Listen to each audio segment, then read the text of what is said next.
She thought he ruined her life when he walked away. 5 years later, he saw the life he could have had smiling back at him. The night the city lights shimmered across the glass walls of Ethan Blake's penthouse, he stood alone, watching the skyline as if it belonged to him. Everything he owned, the company, the reputation, the money, had come from his relentless discipline, from years of pushing harder, demanding more, and feeling less. Emotion was for the weak, he told himself, for those who couldn't control their desires. He was not one of them. He was the man who gave orders, not the man who lost himself in feelings. Yet beneath that armor of confidence, something had started to shift, though he refused to see it. It began when Emma came into his life, unexpected, quiet, the kind of woman who smiled at strangers and looked at people like she saw more than their surfaces.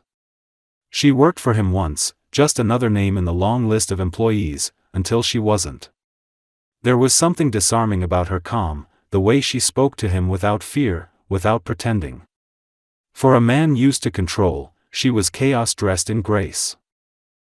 It started with small things, her laughter echoing in the hallway after a late meeting, the way she challenged his opinions without hesitation, the way her presence softened rooms that usually felt cold and sterile.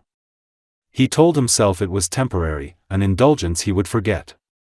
It wasn't. She became the one person who could quiet his mind, who could make him stop checking his phone, stop thinking about stock numbers or deadlines. When she told him she loved him, he didn't know what to do with it. He didn't believe in love. It wasn't logical, measurable, or safe. He tried to say it back once, but the words caught in his throat like a confession he wasn't ready to make. So he did what he always did when something scared him, he buried it. When Emma told him she was pregnant, it was like the ground cracked open beneath him. His mind flooded with questions, all practical, none emotional. It wasn't joy he felt, it was panic, the kind that clawed at the edges of his control. He remembered sitting at his desk, staring at the numbers on the screen, hearing her voice tremble as she said, "I'm going to keep it." He didn't respond. He just stared at her, cold and silent, his mind already spinning with implications, his reputation, the press, the complications. "You'll have the baby and regret it," he said finally, his voice so calm it felt mechanical. Her eyes widened, hurt flashing like lightning, but he didn't stop. "I don't want any part of this. Don't call me again." Then he left. He didn't look back, didn't allow himself to see her fall apart. The elevator doors closed, and for a moment, his chest felt tight, though he told himself it was anger. He convinced himself she'd get over it, that it was better to end things before they became messy. He told himself she wasn't the woman he thought she was, that she had trapped him like so many others would have tried. It was easier to believe that lie than to admit the truth, that he was terrified. That for the first time, someone had touched a part of him he couldn't control. That night, he poured himself a drink and stared out at the city again, the same view that had always comforted him. It didn't work. The lights looked colder. The silence of the penthouse felt heavier. He kept hearing her voice in his head, soft and trembling but strong enough to linger, "You'll see, Ethan. One day you'll understand." He drank until the words blurred into the hum of the city below. In the morning, he woke up with a headache and a new deal to sign, pretending the night before hadn't happened. He told himself that was strength, to move on without hesitation. Meanwhile, Emma sat alone in her apartment, her body shaking with quiet sobs, her mind spinning between disbelief and fear. She pressed a hand to her stomach, whispering to herself that it would be okay, that she didn't need him. Part of her wanted to hate him, but another part couldn't. Love doesn't vanish when it breaks, it lingers like smoke in the air, impossible to breathe yet harder to forget. She packed a small bag that night, deciding to leave the city. She couldn't stay surrounded by reminders of him, of what they'd been, of what he refused to be. She left behind everything she knew, the apartment, her job, the life that had revolved around him, and took the first train to a town she'd never seen before. The journey was quiet, filled with a kind of numbness that only heartbreak can bring. The rain tapped against the window as the city lights faded behind her, replaced by dark fields and open sky. She rested her hand on her belly again, whispering softly, "You're not a mistake." It became her mantra, her strength, her promise. She didn't know what the future held, but she knew she wouldn't let his cruelty define her or her child. Back in the city, Ethan threw himself into work harder than ever. The more success he gained, the less he felt. He told himself this was how it was supposed to be: clean, detached, productive. But every now and then, when he caught sight of someone in the street with her same hair color or heard a laugh that sounded like hers, his chest tightened with something he couldn't name. He ignored it, buried it, and called it weakness. He didn't know that the life he had walked away from would one day come back to find him, not as a memory, but as a living reminder of the man he used to be, and the one he would have to become to deserve forgiveness. The small seaside town of Clearwater was nothing like the glass and steel world Emma had left behind. Here, mornings began with the scent of salt and bread, the sound of gulls calling over the water, and the soft chatter of people who still took time to greet one another. It had taken months for her to feel safe, to stop looking over her shoulder as if Ethan's voice might suddenly echo behind her again. She found a small apartment above a bakery, the kind of place with peeling paint and mismatched furniture, but it was hers. She took a job helping the baker at first, spending her days rolling dough and her nights staring out at the ocean, her hand on her growing belly, wondering what kind of world she was bringing her child into. There were nights when fear nearly drowned her, but each morning she woke determined to keep moving forward, even if her heart still felt fractured. When Luke was born, the world changed colors. She remembered the first time she held him, how impossibly small he was, his tiny fingers curling around hers like a promise. His eyes, that same striking blue she could never forget, made her heart ache and heal all at once. For a long time she didn't cry, she just watched him breathe, her tears drying before they fell. That was the moment she realized she didn't need Ethan, didn't need his approval or his money or even his apology. All she needed was this child who looked at her as if she was his entire world. She named him Luke because it meant light, and he became exactly that, a reason to keep living when everything else felt lost. The years that followed were hard, but they were theirs.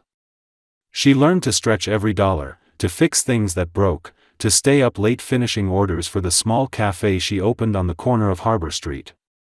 It wasn't much, but people came because she made them feel welcome. She poured her warmth into every cup of coffee, every smile, every conversation. The locals loved her, not just for her baking but for her kindness. They didn't know her past, and she didn't tell them. It was easier that way. Her life became a quiet rhythm of mornings with Luke, afternoons at the cafe, and evenings when they sat by the window watching the sea. Luke grew fast. At 5, he had a curious mind and a laugh that filled the room. He asked about everything: why the sea sparkled, why stars only came out at night, why some people seemed sad for no reason. Sometimes, when he looked up at her with those piercing blue eyes, she saw traces of the man she once loved and felt that familiar ache stir again. Yet there was no anger anymore, only a bittersweet acceptance. She never spoke his father's name, though Luke once asked why he didn't have one. She smiled then, brushing a strand of his dark hair away from his forehead. "You have me," she said softly. "And that's enough." Every so often, the past tried to pull her back. A magazine cover in a grocery store, a news headline about Ethan Blake's newest company expansion, or an interview where he stood surrounded by the same cold authority that once captivated her. She'd force herself to look away, reminding herself that he belonged to a world she no longer did. Yet at night, when Luke was asleep, she sometimes caught herself wondering if Ethan ever thought of her, if he ever wondered what became of the woman he had left standing alone. The thought frightened her because she didn't want to care, yet deep down, she knew part of her still did. As the cafe grew busier, Emma began to build a small circle of friends. There was Nora, a lively woman who ran the flower shop next door, and Ben, a widowed fisherman who often brought her fresh seafood in exchange for coffee and stories. They became her family, people who didn't ask too much and simply accepted her as she was. On weekends, she took Luke to the beach, where he'd build sandcastles and run along the waves until he was too tired to stand. She'd sit under a sun hat, watching him play, and for those hours, everything in her life felt exactly right. Still, there were nights when she couldn't sleep. When the wind howled outside her window and the memories returned uninvited, Ethan's voice, the sound of the door closing, the echo of words that had cut too deep. She told herself she was over it, but part of her knew that pain like that doesn't vanish, it simply quiets. It becomes something you live with, something that shapes the way you love again. She had built a world of peace around herself, a world where her son was safe and her heart could breathe.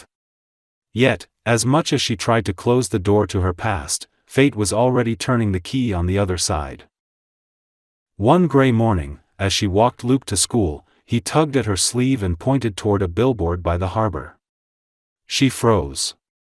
There, above the smiling face of a businessman, was a familiar name, Blake Enterprises. Her stomach tightened as she read the words announcing the company's upcoming expansion into Clearwater. She forced a smile for Luke's sake, but her heart was pounding. She told herself it didn't matter, that Clearwater was a big enough town, that she wouldn't cross paths with him. Yet all day, the thought haunted her. The man who had once told her she would regret everything was coming to the very place she had built her peace. That evening, after she closed the cafe and put Luke to bed, she stood by the window, staring at the dark sea. For the first time in years, she felt the uneasy pull of the past. She had survived losing him once, but a quiet voice inside her whispered that she wasn't done with that story, not yet. Ethan had never believed in coincidence, only in control. Everything in his life, every deal and every success, had been the result of careful calculation. Yet when his company began scouting for expansion locations and the name Clearwater appeared in the proposal, he felt a strange hesitation he couldn't explain. It was an ideal market, strategically placed, affordable, and full of potential for development. There was no logical reason to refuse it, and yet something in his chest tightened the first time he said the town's name aloud. He didn't recognize it consciously, not yet, but somewhere deep inside, it stirred a memory he had buried years ago. He approved the project without a second thought, convincing himself that unease was weakness. That was the thing about Ethan Blake, he could outthink anything except his own heart. He arrived in Clearwater on a windy afternoon, his black car pulling up outside a modest hotel that overlooked the ocean. The simplicity of the town unsettled him. There were no skyscrapers, no noise of ambition, no people rushing to be seen. The air smelled of sea salt and rain, and everything felt too quiet, too still. For the first time in years, he didn't feel powerful here. He felt small. That night, he tried to distract himself by reviewing project plans, but his attention wandered. His assistant had arranged a dinner for him, a place nearby that the locals apparently liked. He almost refused, but the silence of the room became unbearable, and so he decided to go. He didn't know that one choice would change everything. The cafe was smaller than he expected, tucked between a flower shop and an art gallery. It had soft lighting, wooden tables, and the scent of vanilla and coffee drifting through the air. It didn't belong in the world he knew, it felt too human, too gentle. He stepped inside, brushing rain from his coat, and looked around for a seat. The place was nearly full. There was laughter, the kind that wasn't forced, and people who looked like they belonged to each other. For a moment, he envied them without understanding why. He ordered a coffee and sat near the window, his attention drawn to a young boy at the far table. The boy was drawing on a napkin with a red crayon, his tongue slightly out in concentration. His hair was dark, his features delicate, and when he looked up, Ethan froze. Blue eyes. Not just blue, his blue. He couldn't move for a second. His breath caught in his throat, and his fingers tightened around the cup until the porcelain almost cracked.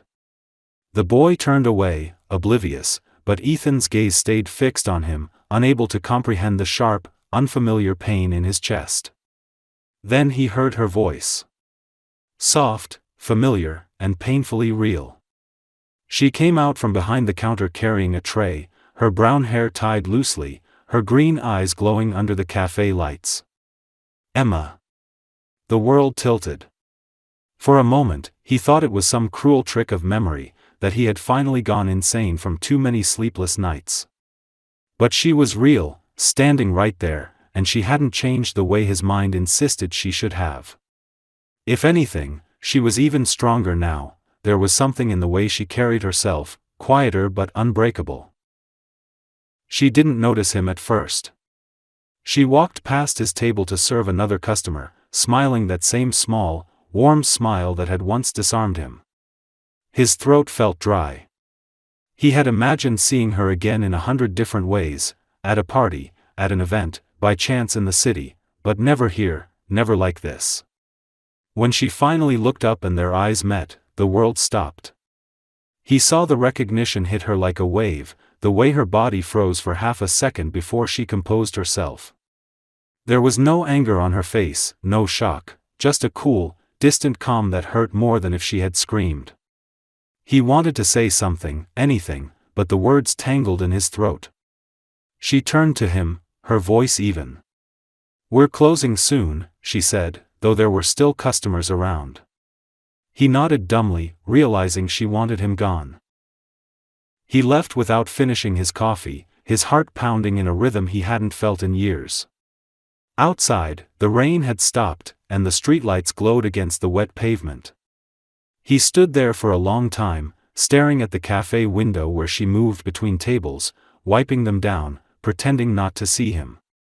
The boy had disappeared from sight, probably gone home, but Ethan couldn't shake the image from his mind. Those eyes, his eyes. It couldn't be coincidence. He felt it deep inside him, that quiet certainty that burned through denial. The child was his. Back at the hotel, he didn't sleep. He tried to convince himself he was mistaken, that the resemblance was just imagination or guilt playing tricks.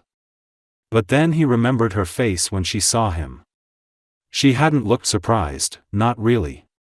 It was the kind of look that came from someone who had long accepted being hurt and moved past it. He poured himself a drink and stared at his reflection in the mirror, wondering when he had become the kind of man who could destroy something good and not even notice until it was too late. For the first time in years, work didn't matter. He couldn't focus on numbers, couldn't think about the project. All he could see were those blue eyes staring back at him from a little boy's face. In the morning, he walked the streets aimlessly, drawn back to the cafe as if pulled by some invisible force. He told himself he just wanted to see her again, to make sure he hadn't imagined it, but deep down, he already knew the truth. When he reached the cafe, it was closed, a handwritten sign in the window saying "Back at 9." He stood there for a long time, hands in his pockets, the cold morning air biting at his skin. For a man who had spent his life commanding others, he suddenly didn't know what to do. He had spent years believing he could walk away from anything, that detachment was strength. But standing there, staring at that small cafe where his past and future had collided, Ethan Blake felt something he hadn't felt in a very long time: fear. Not the kind that came from risk or loss, but the kind that comes from realizing you might never be forgiven for the one thing you can't take back. Ethan didn't return to the cafe the next day. He told himself it was because he was busy with meetings, but the truth was that he was terrified of what he might feel if he saw her again. The project in Clearwater had suddenly lost all meaning, though he pretended to care when his team presented numbers and forecasts. Every word went in one ear and out the other. His mind was trapped in that moment when he'd looked into the boy's eyes and seen himself staring back. That night, he drove aimlessly through the quiet streets until he found himself parked across from the cafe again. The lights inside were dim, the chairs stacked on tables, the windows reflecting the soft glow of the street lamps.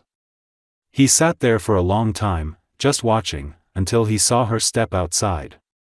She was carrying a small bag of trash, her hair loose around her shoulders, the soft breeze tugging at it. She looked tired, but peaceful. She had built a life without him, and it hit him like a punch to the chest.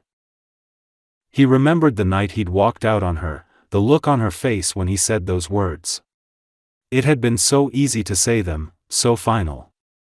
He hadn't thought about what it would do to her, hadn't cared at the time. Back then, he thought emotion was a weakness that slowed people down. Now, as he sat there watching her disappear around the corner, he realized the truth he'd spent years avoiding: he had been the weakest of all. The next morning, he forced himself to go inside. He rehearsed a dozen things to say, all of them meaningless once he saw her. She looked up from behind the counter, her expression neutral but guarded. "Coffee?" she asked, her tone polite, distant, like he was just another customer. He nodded, unable to trust his voice. She poured his drink without meeting his eyes and slid it across the counter. He wanted to say her name, but she turned away before he could. He sat there for an hour, pretending to look at his phone, but his attention never left her. Every small movement, every word she exchanged with customers felt like a reminder of what he had destroyed.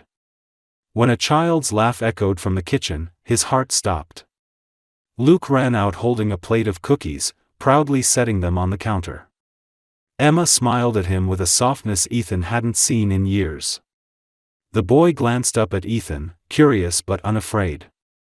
"Hi," he said simply, before running back to the kitchen.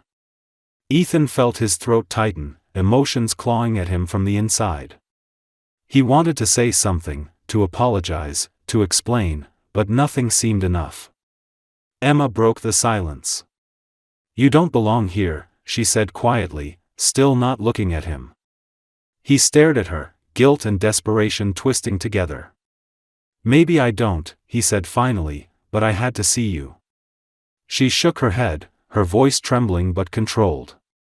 "Why now, Ethan? After all this time?" He didn't know how to answer. The truth was too simple to sound believable: he missed her. He missed the person she made him believe he could be. "I don't know," he admitted, his voice low. "I just needed to." She laughed bitterly, but it wasn't cruel, just tired. "You needed to," she repeated. "You needed to the night you walked out too, remember? You needed to protect yourself, to keep your reputation clean. And I needed to learn how to raise a child alone." She turned to wipe the counter, her hands trembling slightly. Ethan stood there in silence, unable to look away. "Emma," he said after a moment, "I didn't know what I was doing back then. I thought," she cut him off sharply. "You thought I was lying. You thought I was after your money. You thought I wasn't enough for you. Don't rewrite it now." Her voice broke on the last word, and for the first time, he saw the pain he had caused not as a distant memory but as something living and breathing in front of him. He wanted to tell her that he'd spent years regretting it, that he'd tried to forget her and couldn't, but he knew it wouldn't matter. Words couldn't undo what he'd done. He nodded, stepping back. "I'll leave," he said quietly. "But I meant what I said before, I just needed to see you." She didn't respond. He turned to go, but as he reached the door, a small voice called out behind him. "Wait." Luke stood there, holding a napkin with a drawing on it. "You forgot your coffee," the boy said, smiling. Ethan took the napkin instead, his hands shaking slightly. It was a simple picture: 3 stick figures holding hands, a sun above them. He didn't know why, but it felt like the ground was slipping from under him. "Thanks, buddy," he managed to say, his voice rough. When he left, Emma stood frozen behind the counter. Her heart was racing, not from anger this time but from something she didn't want to name. Seeing him had stirred up too much, memories she thought she'd buried forever. She walked to the door and flipped the sign to "closed," locking it with trembling fingers. Outside, Ethan sat in his car, staring at the napkin. He couldn't stop seeing the child's face, the same blue eyes that had haunted him since the first moment. For years he had told himself he didn't need anyone. Now, sitting in the dark, he realized he had never been more alone. The life he'd built felt meaningless compared to what he'd just seen, a woman and a boy who had made a home out of nothing, while he, with all his wealth, had nothing that truly mattered. He didn't know how to fix what he'd broken, but for the first time, he knew he had to try. Ethan returned to the cafe again the next morning, though he told himself he wasn't sure why. The truth was that he hadn't slept. Every time he closed his eyes, he saw Emma's face, her calm, unreadable expression, and the boy's small smile as he handed him that napkin. He had looked at that drawing for hours, unable to shake the image from his mind. Something inside him had cracked open, something that had been frozen for years. He wanted to speak to her again, to make her understand that he wasn't the same man who had walked away. Yet, when he stepped into the cafe, the warmth of the place made him feel out of place again.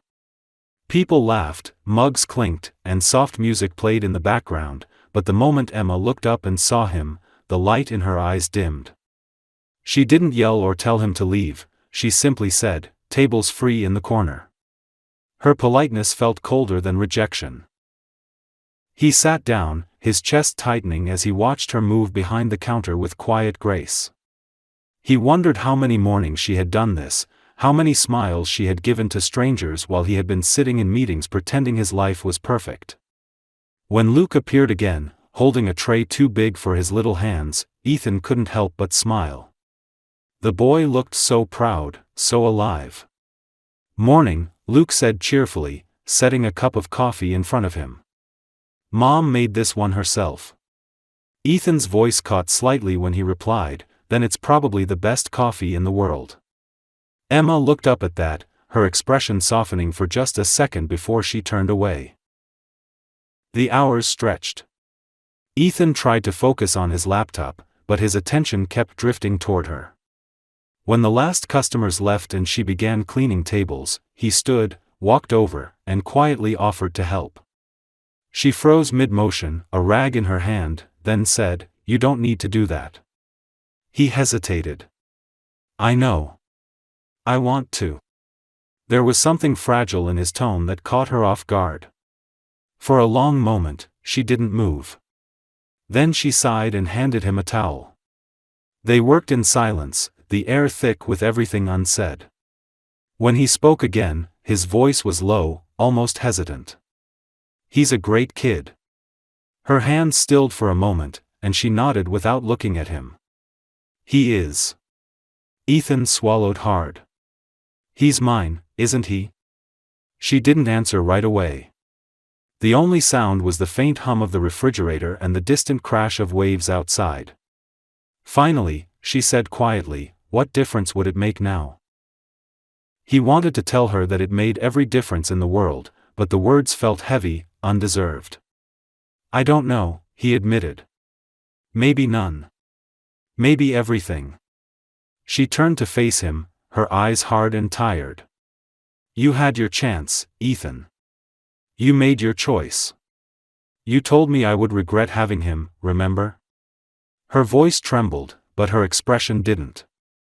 "I didn't regret it. Not for a second. But I did regret believing you could ever love anyone more than yourself." He flinched at that, because it was true. For years, he had lived for himself, blind to everything else. "You're right," he said softly. "I didn't know how to love then. I thought love was something that got in the way." She stared at him for a long time before whispering, "Then why are you here?" He didn't have a perfect answer. "Because I can't stop thinking about what I lost," he said finally. "Not the company, not the life I built, none of that matters anymore. I just keep seeing you and him and realizing I walked away from the only real thing I ever had." For a brief moment, she looked as if she might cry, but then she shook her head, pulling her walls back up. "Don't say things like that. You don't get to show up after years and decide you're ready. That's not how it works." Ethan nodded slowly, his voice barely a whisper. "I know. I'm not asking for anything. I just want to be near him. Near you. Even if I'm not wanted." She laughed bitterly, wiping her hands on her apron. "You think that's noble?" Showing up now doesn't erase what you did. He didn't argue. He simply said, no. But maybe it's a start. She looked at him, torn between anger and something she didn't want to name. He doesn't know you, she said quietly. He doesn't even know what a father is supposed to be. Ethan's voice broke slightly when he replied, then maybe I can learn with him. The sincerity in his tone disarmed her. She opened her mouth to speak but stopped when Luke came running out from the kitchen, laughing as he waved a cookie in his hand. Ethan smiled despite the tension, watching the boy with a warmth that surprised even him. When Luke tripped slightly, Ethan reached out instinctively, steadying him. The contact was brief but electric. The boy looked up at him, smiling shyly, then said, "You're really tall." Ethan chuckled. "Yeah, I guess I am." After they closed that night, Emma stood alone in the quiet cafe, her heart aching. She had told herself she didn't care anymore, that she was past the pain, but seeing him again had torn open wounds she thought had healed. Still, she couldn't deny what she saw in his eyes, remorse, genuine and raw. She hated that it moved her. Outside, Ethan lingered by his car, watching the lights go out one by one. For the first time in years, he didn't feel like a man in control. He felt like someone who had been lost for too long and had finally found something worth finding his way back to. When he drove away that night, he didn't know if she would ever forgive him, but he knew one thing with absolute certainty: he wouldn't give up again. Not on her. Not on their son. Ethan began coming to the cafe almost every day, always at different times, as if trying not to be predictable. Emma never asked him why. She served him coffee, kept her distance, and tried to convince herself that his presence meant nothing. Yet she noticed things she didn't want to notice: the way he lingered after everyone else left, how he always took the same corner seat, how he smiled when Luke spoke to him. There was something in his eyes now that hadn't been there before, something that unsettled her more than his arrogance ever had. It wasn't charm or confidence. It was humility, quiet and raw, like a man stripped of his armor. Sometimes she caught him looking at Luke with a tenderness that made her chest ache. Still, she refused to soften. She had rebuilt her life from nothing, and she wasn't about to let the man who had broken her step back into it with a few guilty glances and half-spoken apologies. One afternoon, the cafe was quiet, the sound of rain tapping gently against the windows. Luke was sitting at a table near the counter, drawing something with a handful of colored pencils while humming softly. Ethan watched him for a moment before standing. "Do you mind if I sit with him?" he asked, his tone careful, respectful. Emma hesitated. Every instinct told her to say no, but then she looked at Luke, who was already smiling at Ethan and waving him over. She sighed. "Fine. Just don't distract him." Ethan sat down slowly, watching as Luke pointed to his drawing, a messy but vibrant picture of a man, a woman, and a child standing in front of what looked like the cafe. "That's me and Mom," Luke explained proudly, "and that's our home." Ethan's throat tightened as he looked at the picture, his eyes tracing the empty space where another figure could have been. "It's beautiful," he said softly. "You're a great artist." Luke grinned. "Mom says I draw what makes me happy." Emma tried to busy herself with cleaning the counter, but her hands trembled. Hearing their voices together felt like something she had imagined once but never allowed herself to dream of again. Ethan stayed quiet for most of the afternoon, content to listen to Luke's chatter about school, his friends, and his favorite superheroes. Every word sank into him like a reminder of all he had missed. When Luke went to the back to wash his hands, Ethan turned to Emma. "He's incredible," he said quietly. She didn't look up. "He's my whole world." He hesitated before replying, "He's mine too, even if I don't deserve to say it." That made her stop. She turned to face him, her expression unreadable. "You don't," she said simply, but her voice had lost some of its sharpness. Over the next few weeks, Ethan became a quiet presence in their lives. He helped fix a broken shelf in the cafe without being asked, brought supplies from town, and even entertained Luke when Emma was too busy to keep an eye on him. People in Clearwater began to notice the tall man in expensive suits who seemed oddly out of place but strangely at home in the little cafe. Emma tried to ignore the whispers, but what bothered her most wasn't the gossip, it was that she was starting to see a man she no longer recognized. He laughed now, not like before when everything was performative, but genuinely. He listened. He paid attention. When Luke fell and scraped his knee one afternoon, Ethan was the first to reach him, his hands trembling as he helped the boy up. Emma saw the panic on his face, the unfiltered fear, and for the first time she understood that he wasn't pretending anymore. That night, after closing, Ethan stayed behind to help clean. The silence between them was heavy but not hostile. "You don't have to keep coming," she said quietly, wiping down a table. "You've done your part. You've seen him. You can go back to your life." Ethan set down a stack of chairs and met her gaze. "What life?" he asked simply. "You think I have something waiting for me? I have money. I have a company. But when I go home, it's just silence. No laughter. No warmth. Nothing that feels real." His voice cracked slightly, the words spilling out with the weight of someone who hadn't spoken honestly in years. "You built something here, Emma. You made a life out of what I destroyed. And I can't stop wanting to be part of it, not to take it, not to control it, just to be near it." Emma's hands stilled. She wanted to tell him that he didn't get to say things like that he didn't get to show up and speak as if love were something that could be restored by regret. But she saw something in his eyes, a kind of remorse that wasn't performative, not the kind that came from guilt or image, but from loss. She looked away, blinking back tears she refused to let fall. "I can't trust you," she whispered. "I know," he said. "I wouldn't either." The rain had stopped, and the sound of waves carried through the open door.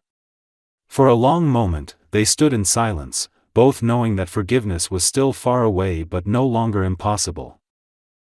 When Ethan finally left, Emma sat at one of the tables and stared at the empty coffee cups. Her heart was a storm of confusion, pain, anger, and something she didn't want to name. She had sworn to herself that she was done feeling anything for him, but part of her couldn't ignore the truth that people change, even the ones who once seemed incapable of it. She looked toward the doorway where he had stood and thought of Luke's laughter, the way he looked at Ethan with open trust. Maybe this was what second chances really looked like, not grand gestures or apologies, but small moments of honesty, slow and uncertain, where love tried to find its way back through the cracks of everything that had once been broken. The weeks that followed brought an uneasy rhythm that none of them expected. Ethan kept showing up at the cafe, sometimes helping behind the counter when it was busy, sometimes just sitting quietly with a book while Emma worked. At first, she told herself she allowed it because of Luke, that her son deserved to know the man who had given him life, even if she didn't trust him. Yet with every passing day, it became harder to pretend that was the only reason. She began to notice small things that chipped away at her anger, how he never raised his voice, how patient he was with Luke, how he stayed late to mop the floors without being asked. He didn't try to impress her anymore, he simply existed there, as if waiting for her to decide whether he was allowed to stay. Sometimes, she caught him watching Luke play, his expression so soft it almost hurt to look at. He had built empires but was now content to sit on the floor and color with a 5-year-old. That contradiction both confused and moved her. Luke adored him instantly. To the boy, Ethan wasn't a CEO or a stranger from a world of glass towers and endless meetings. He was just someone who listened, who laughed at his stories, who taught him how to throw a ball without missing every time. One afternoon, when they were outside the cafe, Ethan helped Luke fix the chain on his small bicycle. Grease covered his hands, and he laughed when Luke tried to imitate him. Emma watched from the doorway, feeling something unfamiliar, peace. It was a moment she had never imagined seeing, yet it felt natural, almost right. Still, every time she started to let her guard down, her mind dragged her back to the memory of the night he left, to the words that had carved scars so deep they still ached years later.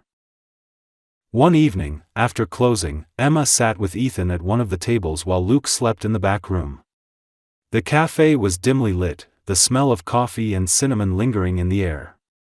For the first time, neither of them seemed to know what to say.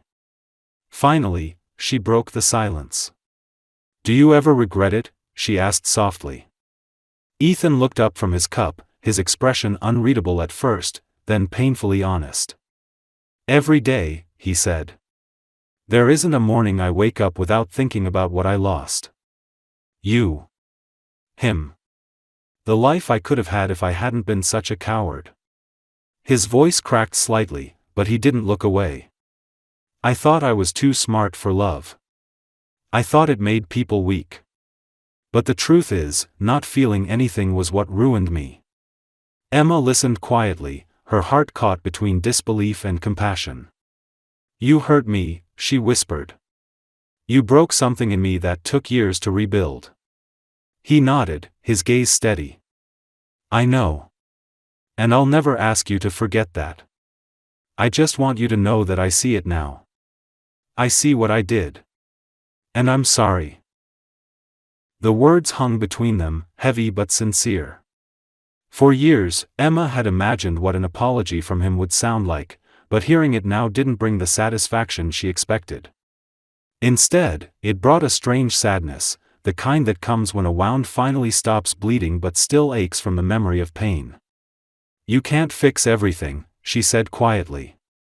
"Some things stay broken." Ethan nodded. "Maybe. But sometimes broken things still work. They just work differently." For a long time, neither of them spoke. The only sound was the distant hum of the refrigerator and the soft rhythm of the rain beginning again outside. She wanted to believe him, but fear kept whispering that believing meant risking everything again. The next day, Emma noticed how Luke had started asking questions about Ethan. "Why does he come every day? Is he your friend?